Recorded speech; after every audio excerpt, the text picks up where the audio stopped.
Hi, இன்றைக்கி நம்ம சப்பாத்திக்கு சைட் டிஷ்ஷாக ஒரு மிக்சட் வெஜிடபிள் கிரேவி தான் பார்க்க போகிறோம்.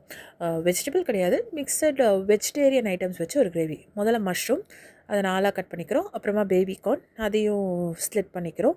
பண்ணிவிட்டு ஒரு பேனில் பட்டர் போட்டுட்டு இந்த மஷ்ரூம் எல்லாத்தையுமே அதில் போட்டுட்டு சாட்டே பண்ணுறோம்.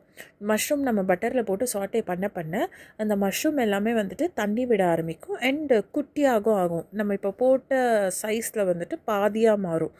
இப்போ பார்க்குறீங்களா, அந்த மாதிரி இந்த மாதிரி கன்சிஸ்டன்சி வந்த உடனே கேஸை நம்ம ஆஃப் பண்ணிடலாம். சைடில் வந்துட்டு கொஞ்சம் தண்ணி வச்சு உப்பு போட்டு பேபி கார்னை வந்துட்டு பாயில் பண்ணி விட்டுருங்க. அது பாயில் ஆனதுக்கப்புறமா ஒரு 5 minutes அதை ட்ரெயின் பண்ணி எடுத்து வச்சுக்கலாம்.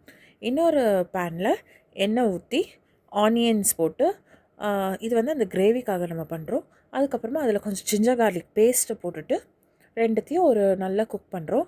ஒரு 40% குக் ஆனதுமே அதில் கட் பண்ணி வச்சுருக்க டொமேட்டோஸ் போடுறோம். இந்த டொமேட்டோஸுமே வந்துட்டு ரொம்ப குக் ஆகணுன்றது இல்லை, ஒரு 30 to 40% குக் ஆனதுக்கப்புறமா இதில் வந்துட்டு நம்ம சோம்பு போடுறோம். ஆக்சுவலாக எப்போவுமே சோம்பு ஃபஸ்ட்டு போடுவாங்க, அது மறந்துட்டதுனால இப்போ போடுறேன். இதையும் போட்டுட்டு நல்லா மிக்ஸ் பண்ணிவிட்டு கேஷ்யூஸ் போடுறோம். கேஷ்யூஸ் வந்துட்டு அந்த க்ரீமி டெக்ஸ்சர் கொடுக்கறதுக்காக ஸோ ஒரு 5 to 10 கேஷ்யூஸ் வரைக்கும் போடலாம். அது போட்டதுக்கப்புறமா கொஞ்சம் மிக்ஸ் ஆனதுக்கப்புறமா கொத்தமல்லி, புதினா. என்கிட்ட கொத்தமல்லி இல்லை, ஸோ நான் புதினாவை மட்டும் போடுறேன். புதினாவை போட்டு நல்லா வந்துட்டு மிக்ஸ் பண்ணுங்கள். புதினாவும் மிக்ஸ் ஆனதுக்கப்புறமா கொத்தமல்லி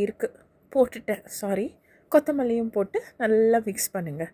இது ரெண்டும் மிக்ஸ் ஆனதுக்கப்புறம் காரப்பொடி, உங்களுக்கு எவ்வளோ காரம் தேவையோ அதுக்கேற்ற மாதிரி காரப்பொடி, அதுக்கப்புறமா கொஞ்சம் தனியா பொடி, இது ரெண்டுத்தையுமே நம்ம போட்டுட்டு அதையும் சேர்த்து மிக்ஸ் பண்ணி விட்டுறணும்.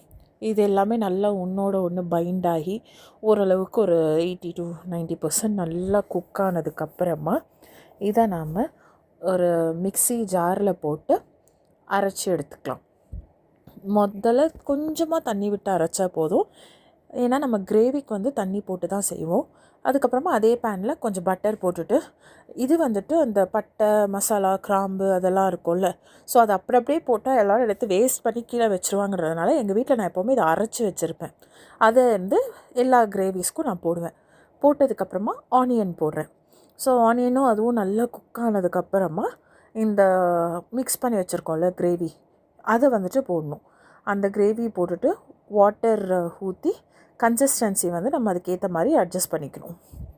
ஓரளவுக்கு ரொம்ப தண்ணியாகவும் இல்லாமல் ரொம்ப திக்காகவும் இல்லாமல் போட்டோம். அதுக்கப்புறமா தேவையான அளவு உப்பு போட்டுட்டு மறுபடியும் நல்லா மிக்ஸ் பண்ணணும். அது ஓரளவுக்கு எல்லாம் மிக்ஸ் ஆனதுக்கப்புறமா பன்னீர் கட் பண்ணி வச்சுருக்கிறத நான் இதில் போடுறேன்.